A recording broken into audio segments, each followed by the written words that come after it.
تو اب لگتا ہے کہ واقعی یہ عملی شکل بھی اختیار کرے گی. دعوے ماضی میں بھی ہوتے رہے ہیں لیکن وہ پھر ملوث بھی ہوتے رہے ہیں. تو لگتا یہ ہے کہ یہ جو سید عاصم منیر ہیں یہ ڈی جی ایم آئی بھی رہے, D G I S I بھی رہے. جب یہ D G I S I تھے اس وقت بھی ان کے ساتھ کوئی ایسی بات منسوب نہیں تھی جو باقی D G I S I کے ساتھ ہوتی ہے. تو اس کا مطلب ہے کہ ایک نیا آغاز ہوا ہے اور یہ خوش آئند آغاز ہے, اور انشاءاللہ تعالی ملک و قوم کے لیے بہتر ہوگا. یہ دعا بھی کرنی چاہیے, خواہش بھی کرنی چاہیے. اسد قیصر صاحب, اب یہ ہو گیا اور خوش آئند بات ہے کہ جناب عمران خان صاحب نے بھی حکومت کے فیصلے سے اتفاق کر لیا, اور صدر مملکت کو جو انہوں نے مشورہ دیا وہ یہی تھا کہ آئین اور قانون کے مطابق جو مسئلہ ہے وہ کر لیں. تو آپ ایک تو بتائیں کہ کوئی حکومت اور تحریک انصاف کے درمیان اس معاملے پر انڈرسٹینڈنگ موجود تھی, ایک بات. دوسرا یہ ہے کہ اس کے بعد حکومت اور اپوزیشن کے درمیان دروازے ایک دوسرے کے لیے کھلیں گے اور معاملات بہتری کی طرف جائیں گے, یا یہ ٹینشن برقرار رہے گی؟ بسم اللہ الرحمن الرحیم. سب سے پہلے تو میں آپ کے تصور سے جو ہے نا دونوں جنرل شمشاد اور جنرل عاصم منیر کو مبارکباد پیش کرتا ہوں. آپ کو پتہ ہے کہ یہ جو میڈیا میں تو بہت زیادہ اس کے اوپر مذاکرہ ہو رہا تھا, ڈسکشن ہو رہی تھی, اور کوئی مختلف جو تبصرے ہو رہے تھے. ہم نے جو ہماری سینئر لیڈرشپ ہے اس میں ہم ڈیسائیڈ کیا تھا کہ ہم معاملے سے نکل رہے ہیں. ہم اس میں کوئی ہمارا نہیں ہے, کوئی اپنا نہیں ہے, کوئی پرانا نہیں ہے, کوئی جو ہے نا پسندیدہ نہیں ہے, کوئی ناپسندیدہ نہیں ہے. جو بھی میرٹ کے مطابق, پروسیجر کے مطابق اور رولز کے مطابق فٹ ہوتا ہے وہی آرمی چیف بنے. مجھے خوشی ہے کہ آج جو ہے نا ایک پروسیس مکمل ہو گیا, اور مجھے یہ بھی امید ہے کہ جو نئے آرمی چیف ہے وہ اپنا رول ایپولیٹیکل رکھیں گے, اور اس کا جو کنسٹیٹیوشن میں جو اس کی جورسڈکشن ہے, جو لمیٹیشنز ہیں, اس کے اندر رہتے ہوئے اپنا کردار ادا کریں گے. اور اس وقت جو پاکستان کے چیلنجز ہیں وہ ہمارے سرحدات پہ ہیں, یا ہمارے انٹرنل جو ہے, یا دیگر جو, میں تو پولیٹیکل پولرائزیشن کی نہیں, وہ تو ہمارے اپنے آپس میں معاملات ہیں, لیکن جو بھی ہمارے لیے چیلنجز ہیں اس میں اپنا پروفیشنل رول پلے کریں گے. اور اب وقت آ گیا ہے کہ ادارے اپنے اپنے دائرہ اختیار کے اندر جو ہے کام کرے. تو ہم امید رکھتے ہیں کہ نئی شروعات ہو اور آگے بڑھ کے پاکستان کے لیے. اسد صاحب, اب آپ اس معاملے سے آپ نے کہا پیچھے ہٹیں, عمران خان صاحب نے بھی کہا تھا, لیکن کل وہ کہہ رہے تھے کہ ہم آئین اور قانون کے مطابق کھیلیں گے. ہمارا سوال یہ ہے کہ کیا آپ کے پاس وفاق میں حکومت نہیں ہے اس لیے آپ اثر انداز ہونا بھی چاہتے تو آپ نہیں ہو سکتے تھے اس لیے نہیں ہوئے, یا حکومت نے آپ کو کسی نقطے پہ آ کے قائل کر لیا تھا کہ آپ اس معاملے میں بھرپور تعاون کریں؟ نہیں, اس میں کوئی ہمارے ساتھ مطلب بات بھی ہم نے اس کو کیٹیگریکلی کہا تھا کہ ہمارا اس پہ نہیں ہے, ہم کوئی ہمارا پسندیدہ نہیں ہے, ہمارا اس کے اوپر کوئی جو ہے نا فیورٹ نہیں ہے. اور اصل مسئلہ یہ ہے کہ ہمارا تو حکومت سے صرف ایک ہی مطالبہ ہے, وہ فور الیکشن. اور جو ہم کمپین کر رہے ہیں کہ ایک ملک میں جو ہے نا ضروری اس بات کی ہے کہ فری اینڈ فیئر الیکشن ہو اور فور الیکشن ہو, کیونکہ اس وقت جو ملک کے حالات ہے, ملک کی اکانومی ہے, ایک کمزور حکومت ہے, چو کا مربع ہے, ان سے کچھ حل نہیں ہوتا. اور ابھی ایک نئی مینڈیٹ کی ضرورت ہے, اور نئی مینڈیٹ اس کی ضرورت ہے کہ عوام جو ہے نا خود اپنی لیڈرشپ کا انتخاب کرے. ہم تو کہتے ہیں عوام کے پاس چلے جائے. تو اس لیے ہمارا یہی موقف ہے. باقی جو آرمی کے حوالے سے ہمارے جو کچھ انڈیویژولس تھے اس کے اوپر ہمارے کنسرن تھے, ہمارے کنسرن ہے, اور اس کے اوپر ہمارا جو نقطہ نظر ہے وہ جو ہے نا بالکل ہم نے بیان کیا ہے. لیکن یہ بات بالکل کلیئر ہے کہ ہم یہ خواہش ہے کہ یہ ادارہ جو ہے نا ایک اپنے انڈیپینڈنٹ طور پر کام کرے, یہ ادارہ مضبوط ہو, اور یہ پاکستان کی بہتری میں ہے کہ ایک مضبوط فوج جو ہے نا اس پاکستان کے لیے ضروری ہے. اچھا, اب ایک غیر سیاسی رول کے ہوتے ہوئے نئی جب لیڈرشپ آ گئی ہے اور یہی توقع ہے کہ وہ ظاہر بات ہے بالکل سیاسی معاملات میں مداخلت نہیں کرے گی, تو آپ توقع کرتے ہیں کہ آپ کے لیے اپنے مطالبات منوانا آسان ہو جائے گا, یا اب بھی آپ مشکل کا شکار ہوں گے اور خان صاحب کے جو تحفظات ہیں وہ برقرار رہیں گے؟ دیکھیے, ہمارا تو بالکل سادہ مطالبہ ہے. اور وہ ہے فور الیکشن. وہ تو بالکل اس میں کوئی وہ نہیں ہے. ہم یہ سمجھتے ہیں کہ آئندہ جو بجٹ ہو وہ بجٹ جو نئی اسمبلی پیش کرے, کیونکہ یہ جو آپ کو جو سچویشن سامنے آ رہی ہے کہ جب اسمبلی یہ اسمبلی آلریڈی اس کے پاس بھی مینڈیٹ نہیں ہونا چاہیے تھا. اگر ہماری اسمبلی بھی تھی کہ یہ بجٹ پیش کرے, کیونکہ اس کے پاس وہ نہیں ہے, مینڈیٹ نہیں ہے. مینڈیٹ اسمبلی کا تو اپنا ٹینیور ختم ہو چکا ہے. لیکن یہ اگر بجٹ پیش کرتی ہے تو یہ کس قسم کا بجٹ؟ وہ تو بہت کمپرومائز ہوگا, وہ تو کلیئرنگ کے لیے ایک بجٹ ہوگا جو کہ پریکٹیکل ہوگا ہی نہیں. تو یہ ملک کے فیور میں ہے, مفاد میں ہے کہ ایک نئی حکومت آئے, نئی اسمبلی آئے اور وہ اپنی پریارٹی کے مطابق حالات کو سمجھتی ہوئی حالات کے مطابق اور ایک پریکٹیکل بجٹ دے, تاکہ وہ ملک کو اکانومی کو مزید جو ہے نا خراب نہ کرے. ویسی ملک ہماری اکانومی جو ہے نا جس حال میں ہے, جو اس وقت وینٹیلیٹر پہ ہے, تو اسے نکالنے کے لیے ضروری ہے کہ فریش مینڈیٹ ہے. تو ہم کہتے ہیں کہ ہر صورت میں الیکشن ہو, اور اس کی ہم کسی بھی صورت میں نہ اپنے موقف سے پیچھے ہٹیں گے, نہ اپنی کوشش اور اپنی اسٹرگل کو جو ہے نا چھوڑیں گے.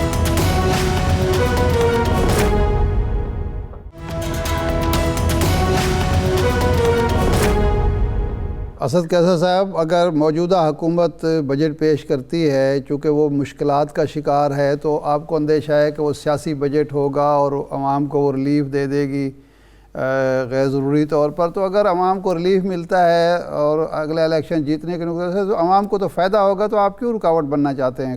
پیش کرنے دیں ان کو. پریکٹیکل بجٹ جو مثال جو حکومت آئے وہ ایسا جو امپلیمنٹیبل ہو, جو قابل, کیونکہ اس طرح تو آپ ایسے ہوائی بجٹ دے دے جس کا نہ زمین سے اور نہ آسمان سے کوئی تعلق ہو, ہوائی چیزیں ہوں, پریکٹیکل نہ ہوں, بڑے بڑے دعوے ہوں. ہم چاہتے ہیں کہ ایسا بجٹ ہو کہ ملک اکانومی اس کو افورڈ کر سکے. ہاں ہم تو ڈیفینیٹلی بجٹ دیں گے تو عوام کی ریلیف دیں گے. عوام کو جو ہے نا ہم جو اس وقت اس کو تکلیف ہے, جو اس وقت اس مشکلات میں ہے, اسے نکالنے کے لیے اپنا فارمولہ دیں گے, اس فارمولے کے مطابق اپنا بجٹ دیں گے. لیکن ان کو بھی اور ہمیں بھی ضرورت اس بات کی ہے کہ نئی اسمبلی آ کے بجٹ پیش کرے. اسد قیصر صاحب, جب آپ حکومت میں تھے اور وہ اپوزیشن کہتی تھی کہ مذاکرات کرتے ہیں, ہر ایشو پر کرتے ہیں, تو خان صاحب کہتے ہیں کہ میں ان کے ساتھ کیوں بیٹھوں, یہ تو مجھ سے NRO مانگتے ہیں. وہ کہتے ہیں الیکشن اصلاحات پہ مذاکرات کر لیں, نیب اصلاحات پہ مذاکرات کر لیں, باقی ایشوز پہ. ارلی الیکشن کی بات اس وقت بھی ہوتی تھی, اس وقت آپ انکار کرتے تھے, اب وہ انکار کر رہے ہیں. تو یہ راستہ تو اس طرح ہی کھول سکتا ہے کہ آپ لوگ اعلان کریں کہ جی ہم کوئی شرط لگائے بغیر مذاکرات چاہتے ہیں, پھر حکومت بھی شاید مذاکرات پر آمد ہو. وہ کہتے ہیں جی یہ پری کنڈیشن مذاکرات نہیں ہو سکتے, کہ آپ کہتے ہیں پہلے تاریخ دیں الیکشن کی, پھر اس کے بعد مذاکرات ہوں گے. نہیں, میں بتاؤں نا, ہم نے یہ نہیں کہا. ہم کہتے ہیں الیکشن ایجنڈے میں ڈالو, جی الیکشن ہوگا, تاریخ سب کچھ. دیکھیے مطلب مذاکرات کس چیز کی ہوگی نا, جی یا تو وہ مذاکرات کہیں گے کہ ہم جو ہے نا مذاکرات کریں, تو مذاکرات کے لیے تو کوئی ایجنڈا ہو نا, وہ ایجنڈا سیٹ ہمارے ساتھ کریں. سب سے پہلی بات یہ کہ ہم کسی بھی صورت میں ملک کو ڈیسٹیبلائز نہیں کرنا چاہتے. اس ملک کے لیے ہم کرنا چاہتے ہیں. ہم سارے وہ لوگ ہیں جو کہ اپنی ہماری زندگی اس ملک میں گزرنی ہے, ہمارا جینا مرنا اس ملک میں, ہمارے بچوں کے لیے ہمیں کچھ کرنا ہے. صرف پالیٹکس برائے پالیٹکس نہیں کرنا ہے, ہم نے اپنے ملک کا سوچنا ہے, اور ہمارا ملک کے لیے جو مفاد میں ہوگا.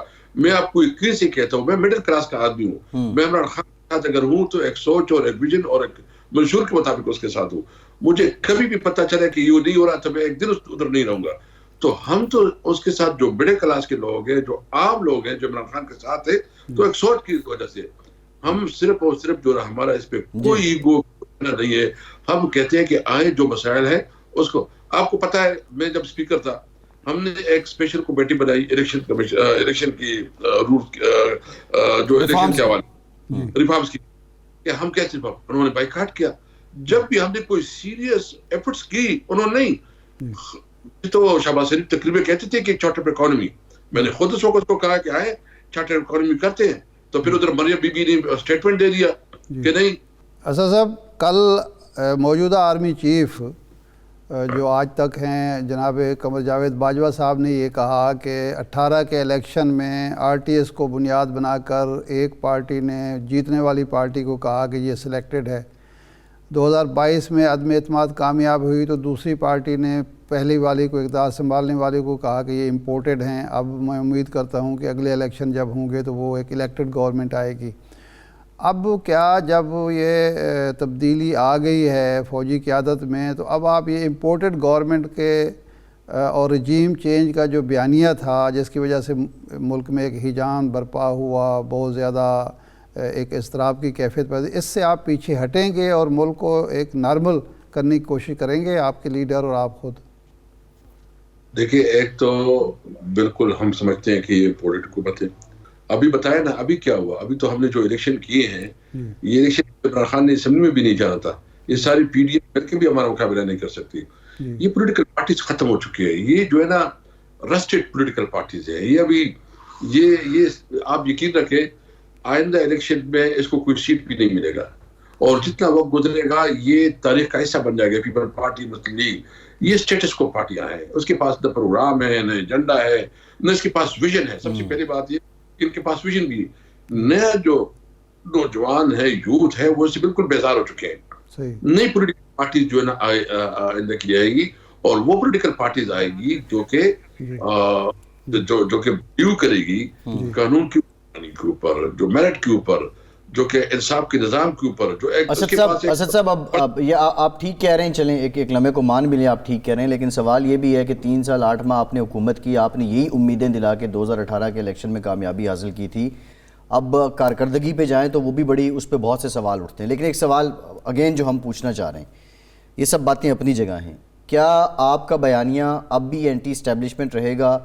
آپ کی قیادت اسی طرح القابات سے نوازتی رہے گی, آپ کی قیادت اسی طرح الزامات لگاتی رہے گی, یا اب شفٹ آئے گا, بیانیہ میں شفٹ آئے گا؟ دیکھو, بیانیہ حالات کے مطابق بنتے ہیں. جیسے حالات ہوں گے, جیسے ریویو ہوں گے, اس کے مطابق جو ہے نا ہمارا بیانیہ آئے گا. ہم تو نہیں ہے, ہم تو کوئی اینٹی اسٹیبلشمنٹ نہیں ہے, ہم تو پرو پاکستان, اور ہمارے جو پی ٹی آئی ہے یہ تو سب سے زیادہ جو ہے نا آرمی کی سپورٹر ہے. کیونکہ ہم تو وہ پارٹی ہے کہ ہم کسی بھی صورت میں اپنے اداروں کو کمزور نہیں دیکھنا چاہتے, لیکن انڈیویجول کا کردار ادا کرتے ہیں تو اس کے اوپر پھر بات بنتی ہے. وہ ادارے کے خلاف نہیں ہوتی, وہ انڈیویجول کے خلاف ہوتی ہے. تو بہرحال ہم بالکل ایک کیٹیگریکلی کرنا چاہتے ہیں کہ اگر آپ کا مطلب یہ ہے تو ہم, یہ ملک ہمارا ہے, یہ فوج ہمارا ہے, ہم نے اس ملک کو مضبوط کرنا ہے اور اس ملک کو استحکام دینا ہے, اور اپنے اداروں کو بھی ہم نے مضبوط رکھنا ہے. ہم چاہتے ہیں کہ جو اس وقت اعلیٰ جو اختیارات کے اوپر بیٹھے ہیں, جس کے پاس اتھارٹی ہے, وہ اپنے قانون اور آئین اور رولز کے اندر رہ کے اپنی ڈیوٹی سمجھیں. ٹھیک, بہت شکریہ اسد قیصر صاحب, سابق قومی اسمبلی ہمارے ساتھ موجود تھے. ایک بریک لیتے ہیں اور بریک کے بعد بات کریں گے آنے والے آرمی چیف کے لیے پاکستان کو درپیش جو چیلنجز ہیں, اس سے مطابق ان کی پالیسی کیا ہوگی, اور ان چیلنجز ہیں کیا کیا. بریک کے بعد بات کرتے ہیں.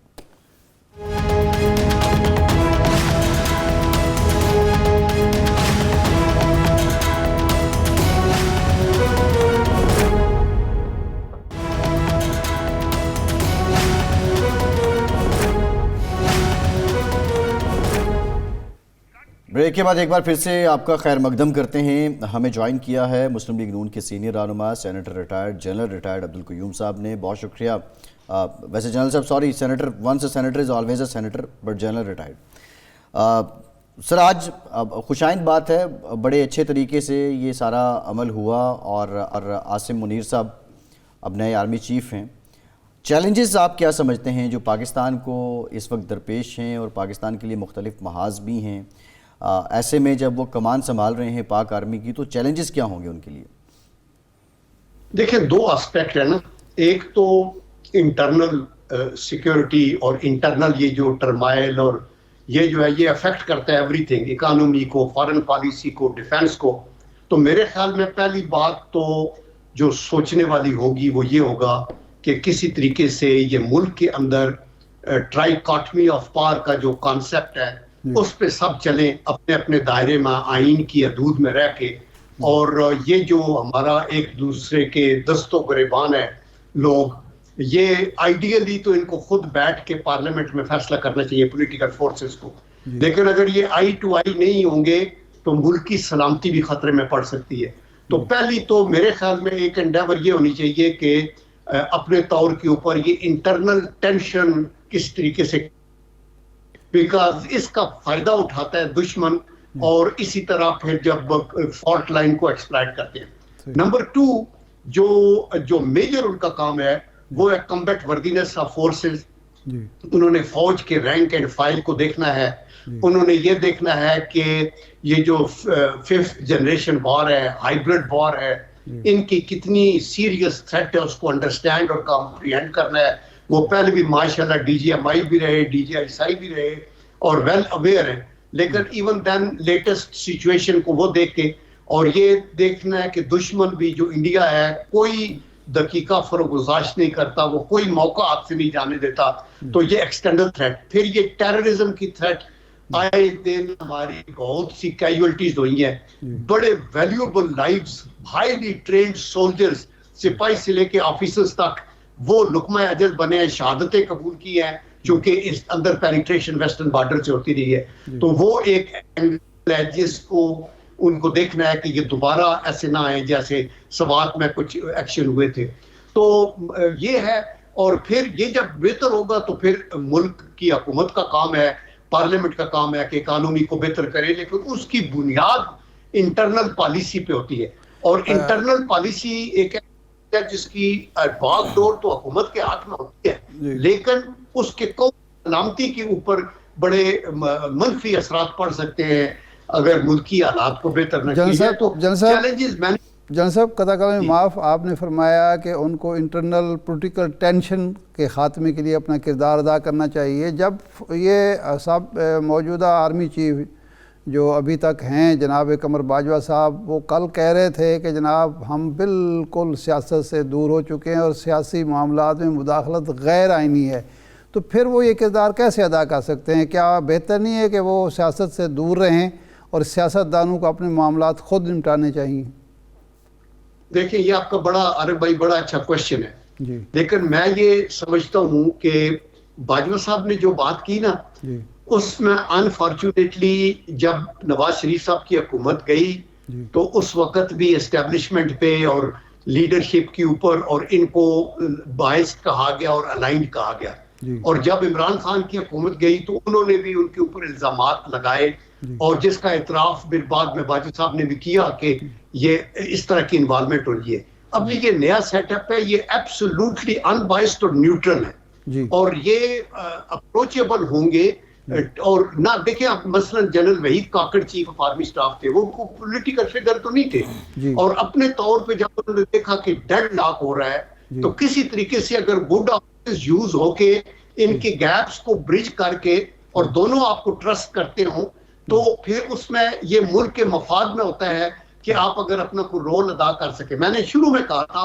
کہ ideally trichotomy of power, ideally political لوگوں کو پولیٹیکل ڈفرینسز خود حل، لیکن اب یہاں تو صورتحال یہ ہے نا کہ میں نے ہاتھ نہیں ملانا۔ اس سچویشن کو صدر مثلا ایک علامت ہوتا ہے ریاست کی، ان کے ساتھ بیٹھ جا سکتا ہے اور یہ کر کے تو یہ دیکھا جائے کہ آگے الیکشن ہونے ہیں، آپ اپنے اپنے مینیفیسٹو دیں، اپنی اپنی انڈیور کریں، ایبسولوٹلی ٹرانسپیرنٹ اور فیئر۔ جنرل صاحب اس سے پہلے تو ان حالات کو نیوٹرلائز کرنا ہوگا نا، آپ سمجھتے ہیں کہ اب یہ حالات نیوٹرلائز ہونا شروع ہو چکے ہیں اور ہماری پولیٹیکل جو پارٹیز ہیں ان میں اتنے ول اور سٹرینتھ ہے کہ وہ رولز آف گیم خود ہی سے طے کر لیں گے؟ دیکھیں، کرنی تو چاہیے۔ میں یہ سمجھتا ہوں کہ لٹل بٹ اس میں بہتری ابھی آئے گی، چونکہ چند دن پہلے تو عمران خان صاحب کہہ رہے تھے، ان کے منہ میں جو آتا ہے وہ کہہ دیتے ہیں، انہوں نے کہا تھا یہ اپنی مرضی کا چیف لگانا چاہیں گے، یہ کریں گے، تو وہ بھی ایک متنازع اور کنٹروورشل پر ہے۔ لیکن آج ایک اچھی بات ہے، اینڈ آئی مسٹ اپریشیٹ کہ عمران خان صاحب کا اپنے طور کے اوپر جو انہوں نے کہا میرے سے کنسلٹ کریں گے، وہ ضروری تھا یا نہیں تھا، لیکن پریزیڈنٹ نے ایک مثبت رول ادا کیا اور بہت اچھا کیا، فوری طور پہ سمری سائن کر دی، اور وہ تو میرے خیال میں it will be a beginning for peace within the country, Allah کرے۔ اور اس کے بعد آئی ایم شیور کہ عمران خان صاحب کو بھی میں توقع کرتا ہوں کہ وہ سوچیں گے کہ یہ لانگ مارچ اور سڑکیں بند کرنا اور یہ کرنا جو ہے یہ کسی طریقے سے بھی ملک کے فائدے میں نہیں ہوگا۔ جن صاحب ملک کو نیوٹرلائز کرنا، نارمل کرنا، ٹینشن کو ختم کرنا حکومت کی بھی ذمہ داری ہے بلکہ حکومت کی ہی ذمہ داری ہے، کیونکہ دو وجوہات سے. نمبر 1 تو یہ ہے کہ اگر یہ معاملات خراب رہتے ہیں تو حکومت پرفارم نہیں کر سکتی، اس کی گورننس پر اس کے برے اثرات مرتب ہوتے ہیں اور اس کو سیاسی نقصان ہوتا ہے. اور دوسرا یہ ہے کہ اس نے چونکہ ذمہ داری قبول کی ہے ملک کو چلانے کی، ملکی معاملات چلانے کی، لیکن حکومت کا رویہ یہ ہے کہ خواجہ آصف صاحب کل فرما رہے تھے کہ 29 گزر جائے تو ہم ان سے عمران خان سے 2 ہاتھ کریں گے.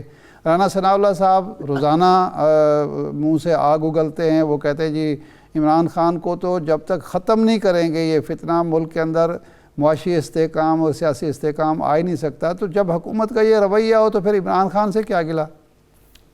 دیکھیں عرب بھائی، مسئلہ یہ ہے کہ یہ آپ بالکل ٹھیک کہتے ہیں کہ حکومت کے کندھوں پہ اپوزیشن سے زیادہ رسپانسبلٹی ہوتی ہے، کیونکہ ایوری تھنگ دیٹ ہیپنز اور ڈز ناٹ ہیپن، وہ اس کا اگر اچھی پرفارمنس ہوگی تو حکومت کو کریڈٹ ملے گا، پرفارمنس اچھی نہیں ہوگی تو حکومت کو ڈسکریڈٹ ہوگا.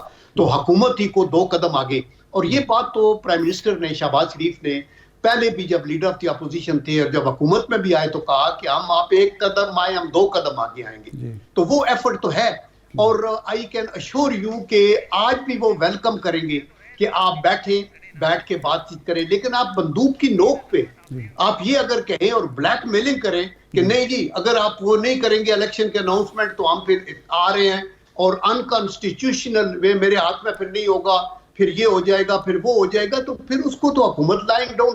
تو وہ جب کہتے ہیں 2 ہاتھ کریں گے تو مطلب یہ ان کا کہ انکانسٹیٹیوشنل مووز اور ڈیمانڈز جو ہیں ان کو کبھی بھی حکومت بلیک میل نہیں ہوگی، کیونکہ یہ بھی پالیٹیشنز ہیں اور آئندہ انہوں نے بھی جا کے اپنے الیکشنز وغیرہ جو ہیں وہ لڑنے ہیں اور انہوں نے بھی لوگوں کو فیس سیونگ کرنی ہے. تو وہ یہ ٹائم ہے، اس میں جو سوٹیبل ٹائم ہوگا وہ ہوگا. الیکشن کی ڈیٹ پہ کوئی کمپرومائز نہیں ہوگا، اور چونکہ یہ انکانسٹیٹیوشنل ڈیمانڈ ہے اور ابھی آگے انہوں نے جانا ہے.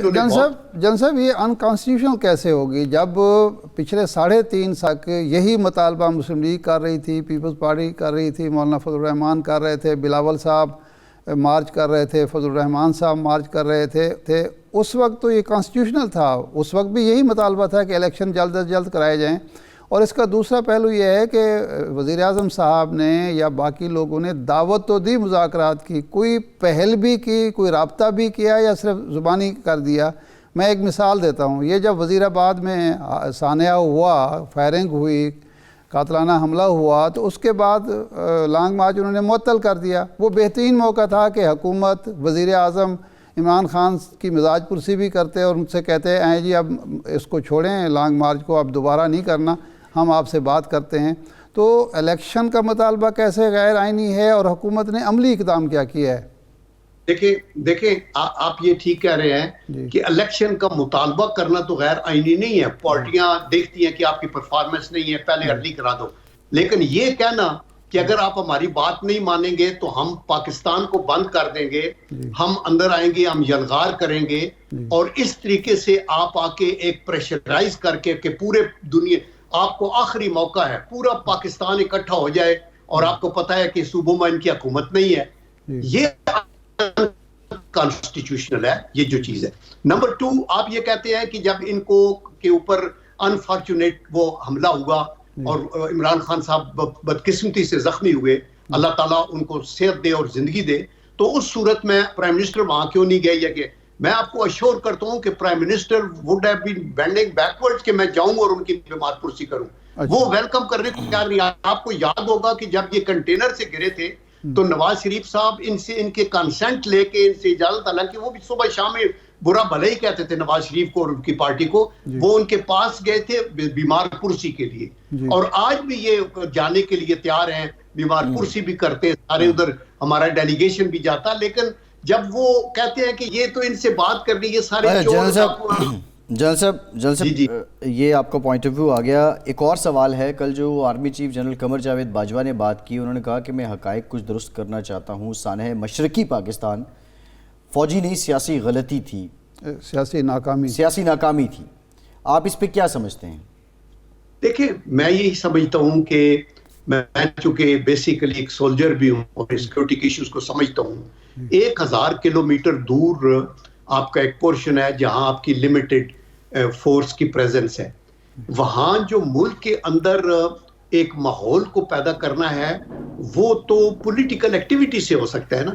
اور ابھی میں یہ کہنا چاہتا ہوں کہ جب آپ الیکشن کرائے اور آپ نے کہا وہ سب سے فیئر الیکشن تھے, اس کے بعد جب یہ آیا کہ میجارٹی ان کی ہے, تو پھر بیٹھ کے آپ بات کرنا چاہیے نا. آپ یہ تو نہیں کہہ سکتے کہ جو جائے گا ٹانگیں توڑ دیں گے مثلا, یا کوئی اس طرح کی, یا ان کو حکومت نہیں دینی. تو یہ سارے پولیٹیکل بلنڈرز ہوئے تھے نا, اور دیٹ از دی ریزن کہ آپ کو پھر, اینڈ سیکنڈلی جب انڈیا کے پاس اتنی جرت تھی کہ وہ اس کے اندر آ کے سارے بین الاقوامی قوانین کو اور اصولوں کو اور ان کو بالائے طاق رکھ کے تو انہوں نے انٹرنیشنل سرحدیں عبور کی, تو دنیا میں تو کوئی ملک ہمارے ساتھ نہیں آیا. اور وہ تو ایک ڈپلومیسی کا فیلئر تھا, سیاست کا ایک. جنرل صاحب اس وقت ڈپلومیسی بھی ایک فوجی ڈکٹیٹر کے پاس تھی, ریاست کی طاقت بھی ایک اور پولیٹیکل جو افیئرز تھے وہ اس کے ہاتھ میں تھے. انہوں نے اسمبلی کا اجلاس بلایا اور بھٹو صاحب کے مشورے پر, یہ کہنے پر اجلاس ملتوی کر دیا, اور میجارٹی پارٹی کا لیڈر جس کو وہ پرائم منسٹر ڈکلیئر کر چکے تھے وہ کہتا رہا کہ اجلاس دوبارہ بلا لیں, انہوں نے نہیں بلایا. تو ذمہ داری تو پھر اس فوجی ڈکٹیٹر کی بنتی ہے, وہ بھٹو صاحب کہاں سے آگے؟ دیکھیں میں آپ کو بتاؤں, میں یہ سمجھتا ہوں کہ جب افواج پاکستان کا کوئی جنرل جی ایچ کیو کے گیٹ پھلانگ کے تو سیاست میں آ جاتا ہے اور ملک چلانا شروع کر دیتا ہے اور عدالتیں اس کو ریگولرائز کر دیتی ہیں, تو پھر یہ سیاسی گیم ہوتی ہے نا. یہ پھر سولجرز کا تو کوئی اس کے اندر وہ نہیں ہوتی.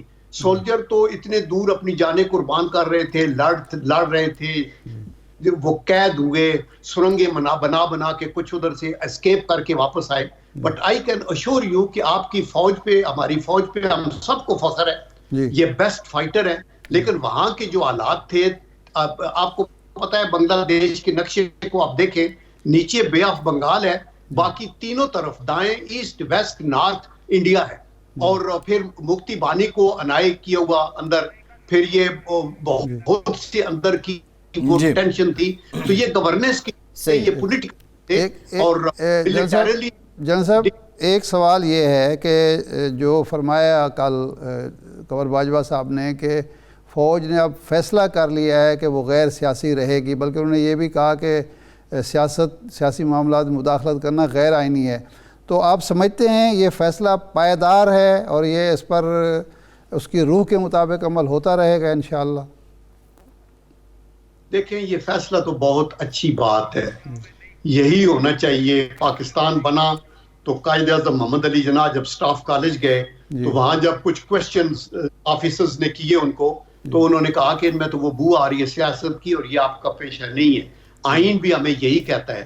تو بات تو انہوں نے بڑی کھری اور صاف کی ہے, لیکن اس پہ عمل ہوگا یا نہیں ہوگا, آئی تھنک کہ ہونا چاہیے. میں تو یہی کہہ سکتا ہوں, آئی ہوپ کہ ہمارے اندر اتنی میچورٹی اور اتنا عقل آئے گا. اور دوسرا یہ ہے کہ یہ صرف فوج کی بھی نہیں, ہم لوگوں سیاستدانوں کی بھی ہماری رسپانسبلٹی ہے کہ ہم اپنی گیم کو اپنی ٹھیک طریقے سے کھیلیں. عدلیہ کا ایک رول ہو مؤثر, پارلیمنٹ کا رول ہو, اور آپ کی یہ جو آئے دن کیسز, مختلف قسم کے سکینڈلز, کرپشنز, بہت قسم کی چیزوں کے گورننس کے فیلیئرز, ان چیزوں کو کنٹرول کر کے آگے چلنا چاہیے. اور کسی طریقے سے بھی, میں تو خود تھرڈ جنریشن سولجر ہوں, میرے والد صاحب دوسری جنگ عظیم میں تھے اور گرینڈ فادر کے بھائی جو تھے وہ کیپٹن غلام علی, وہ فرسٹ ورلڈ وار میں آرڈر برٹش امپائر بھی تھا. میں تو یہی سمجھتا ہوں کہ ہمارا کوئی رول سیاست میں اس طرح کا بالکل ہونا ہی نہیں چاہیے, جب تک انلیس میرے جیسے لوگ ریٹائرمنٹ کے بعد 2 سال گزرنے کے بعد آپ ایک پارٹی کو جوائن کریں اور پھر آگے چلیں, اور پھر بھی آپ سیاست کو کرنے کے بعد بھی ایک جو سولجر کی ٹریننگ ہے وہ نیشنلسٹ ہی رہتا ہے, وہ نیشنلزم کی ہے.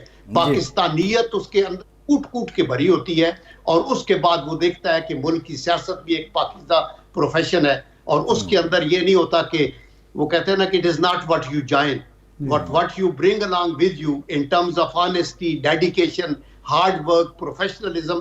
تو جہاں آپ جائیں آپ کی محک سے فائدہ ہونا چاہیے. تو میرے خیال ہے افواج پاکستان کے ہمارے ریٹائرڈ لوگوں کو ضرور الیکشن بھی لڑنا چاہیے اور آنا بھی چاہیے سیاست کے اندر, اور اس کے اندر اپنا ایک مثبت رول ادا کریں. ٹھیک, بہت شکریہ جنرل ریٹائرڈ عبدالقیوم صاحب آپ کا. ایک بریک کے بعد حاضر ہوتے ہیں, ہمارے ساتھ رہیے.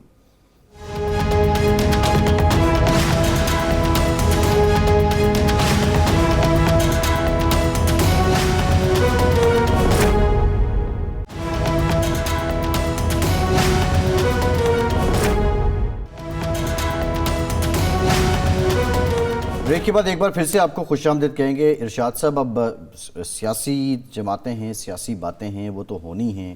جتنا سیاسی تناؤ ہوگا اتنا میٹیریل یا اتنا کنٹینٹ پولیٹیکل پارٹیز کے لیے رہے گا.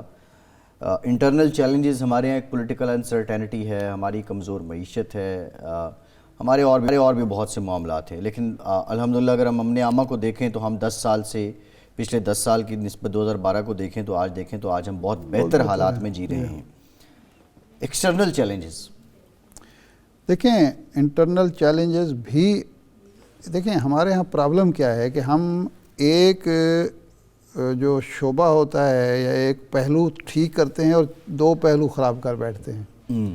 اگر ہم نے امن و امان کی صورتحال ٹھیک کی تھی تو ہماری معیشت بہتر ہونی چاہیے تھی, کیونکہ پہلے سرمایہ کاری نہ ہونے کی وجہ یہ بیان کی جاتی تھی اور جائز وجہ تھی کہ جی ہمارے ہاں لا اینڈ آرڈر سچویشن بہت خراب ہے, سرمایہ کار کیوں آئے. حالانکہ جب بہت زیادہ خراب تھی مشرف کے دور میں, اس وقت سرمایہ کاری آ رہی تھی. زرداری کے دور میں, نواز شریف صاحب کے دور میں آ رہی تھی. آج پچھلے 7-8 ماہ میں بالکل زیرو پہ ہم چلے گئے. تو اس کا مطلب یہ ہے کہ ایک شعبہ ہم ٹھیک کرتے ہیں اور دوسرا شعبہ ہمارا خراب ہو جاتا ہے, دوسرا ٹھیک کرنے لگتے ہیں پھر تیسرا خراب ہو جاتا ہے. تو یہ جو تسلسل نہیں ہے ہماری پالیسیز میں, ہم ایک ہمہ جہتی پالیسی نہیں بناتے, ہر پہلو کو کور نہیں کرتے, اس پر قابو پانا ہوگا. ہماری رولنگ ایلیٹ کو, میں کسی ایک پارٹی کی بات نہیں کر رہا, میں حکومت نہیں, میں رولنگ ایلیٹ کی بات کر رہا ہوں. اس میں سب اداروں کو اور سب جو فورسز ہیں ان کو شامل کیا جا رہا ہے. ایک بات. دوسرا یہ ہے کہ جب فوج یہ فیصلہ کر چکی ہے کہ جی ہم پولیٹیکل ہیں, تو سیاستدانوں کو بھی اب یہ سوچ لینا چاہیے کہ اب ہمیں کسی سے مدد نہیں لینی, کسی بیساکھی کا سہارا نہیں لینا, ہمیں اپنے معاملات خود طے کرنے ہیں. آئین ہمارے پاس موجود ہے. ہم جب رولز آف گیم کی بات کرتے ہیں تو وہ آئین سب سے ہے. پہلے حاضر جناب پالیسی ختم کریں. حاضر جناب پالیسی ختم کریں. اور نہیں, حاضر جناب سے پہلے یہ ہوتا ہے کہ خود ایک میٹنگ میں سوال ہوا جنرل قمر جاوید باجوہ صاحب سے ایک بریفنگ میں کہ جی وہ اس وقت وہ بلوچستان کا معاملہ چل رہا تھا, حکومت جو ختم ہوئی تھی, تو انہوں نے کہا کہ دیکھیں نا جی وہ یہ ہو گیا, وہ کرا دیا. اس نے کہا یار بات یہ ہے, آپ مجھے ثابت کریں کہ کسی ایم پی ایم این اے کے پاس میرا بندہ گیا ہو, لیکن میں یہ ثابت کر سکتا ہوں کہ جی آپ کے جو سیاستدان بڑے بڑے لوگ ہیں, منسٹر ہیں, وہ پہنچتے ہیں ایک اہلکار کے پاس, باوردی اہلکار کے, سر ہمیں مشورہ دیں, ہم کدھر جائیں. ابھی یہ دیکھیں نا, جب یہ ہو رہا تھا مارچ میں عدم اعتماد کی تحریک آئی, تو یہ ہمارے جو کراچی کے سب سے پڑھے لکھے لوگ ہیں وہ کیا کہہ رہے تھے, ہمیں کہاں جانا چاہیے, یہ پوچھ رہے تھے نا. جی ایسے ہی. اچھا, وہ باپ پارٹی والے کیا کر رہے تھے. تو اور پھر ہماری پارٹی کے اندر, یعنی خود حکمران پارٹی جو تھی اس وقت تحریک انصاف, اس کے اپنے ممبر جو تھے وہ کس طرف دیکھ رہے تھے. تو ایک تو یہ رویہ ان کو ختم کرنا چاہیے. ہر چیز کا جو ملبہ ہے دوسرے پر ڈال دینا, یہ بھی کوئی مثبت رویہ نہیں ہے.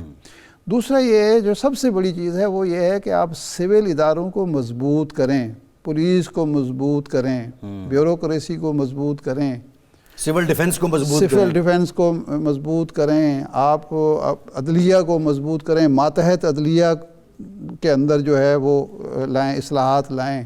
یہ کام آپ کرتے نہیں ہیں. پھر پارٹیز جو ہیں وہ جمہوری پارٹیز بنیں. اب تو خاندانی پارٹی ہیں, ایک خاندان کے مفادات کا تحفظ ہو رہا ہے. جب پارٹی نہیں ہوگی, پارٹی کی تنظیمی نہیں ہوگی, خان صاحب کو جو وہ تو خوش قسمت ہیں کہ ان کو لوگ مل گئے, ادروائز پارٹی کی تنظیم کہاں تھی. 3.5 سال تو وہ بالکل لگتا تھا پی ٹی آئی کہیں موجود ہی نہیں ہے. اپنی پارٹیز کو مضبوط کریں, پارٹی کے اندر مشاورت کی تنظیم کا یہ عالم ہے کہ 4-5 گروپ صرف لاہور میں موجود ہیں, ہر جگہ یہی صورتحال ہے. تو سول اداروں کو آپ مضبوط کریں, پارٹیز کے اندر جمہوریت لائیں, مشاورت لائیں, فیصلے جو ہیں وہ مشاورت کے ساتھ ہوں, تنظیمیں بنائیں, اور اس کے بعد ہی پھر آپ سول بالادستی کی بات کر سکتے ہیں. اور سب سے بڑی چیز ہے آپ کی پرفارمنس, گڈ گورننس. وہ تو باتوں سے کچھ نہیں ہوگا. اگر آپ پارٹی کے اندر جمہوریت لے آئیں, آپ تنظیم لے آئیں, آپ پارٹی کے اندر ڈیزرونگ لوگوں کو اوپر لائیں, تو پرفارمنس کا تو تیا پانچا عوام نے بہت آسانی سے کر لینا ہے. مسئلہ تو یہ ہے کہ پرفارمنس کا تو یہاں ذکر ہی نہیں ہوتا نا. ارشاد صاحب, پروگرام کا ٹائم ختم ہو گیا, بہت شکریہ آپ کا, ہم سے اتنے ہی اجازت دیجیے.